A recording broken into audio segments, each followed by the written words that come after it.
Hello everyone, আসসালামু আলাইকুম। নতুন আরেকটি গ্রামের ভিডিও ব্লগ নিয়ে আপনাদের সামনে হাজির হয়ে গিয়েছি।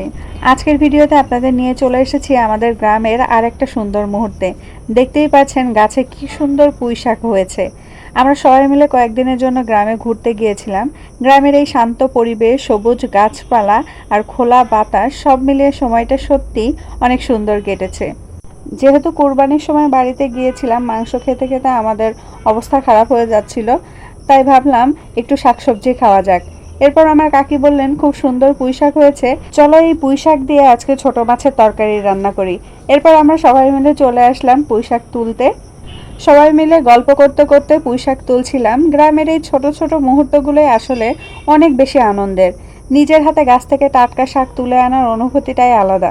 দেখতেই পাচ্ছেন কি সুন্দর সবুজ আর একেবারে টাটকা পুঁইশাক। বাজার থেকে কেনা শাকের চেয়ে নিজের বাড়ির বাগানের শাকের স্বাদ একদম অন্যরকম। তবে আপনারা কি জানেন, পুঁইশাক শুধু সুস্বাদুই নয়, এটি আমাদের শরীরের জন্য বেশ উপকারী।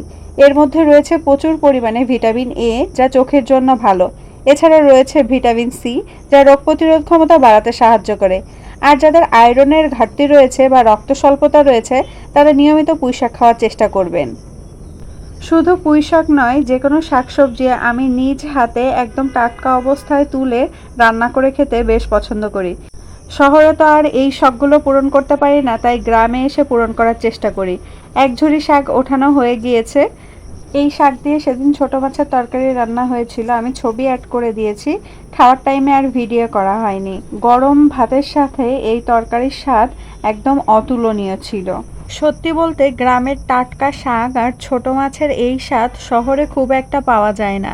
পরিবারের সবাই মিলে একসাথে বসে খাওয়ার আনন্দটাও ছিল অসাধারণ।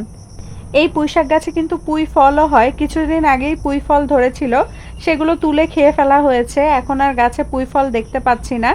আমাদের এলাকায় অনেকে পুঁই ফলকে মেচড়িও বলে। পুঁই ফল কিন্তু ছোট মাছ দিয়ে চচ্চড়ি করে খেতে বেশ ভালো লাগে।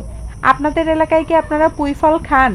বা এই পুঁই ফলকে আপনাদের অঞ্চলে কী নামে ডাকা হয়, কমেন্ট করে কিন্তু অবশ্যই জানাবেন। এই ছিল আজকের ছোট্ট ভিডিও ব্লগ।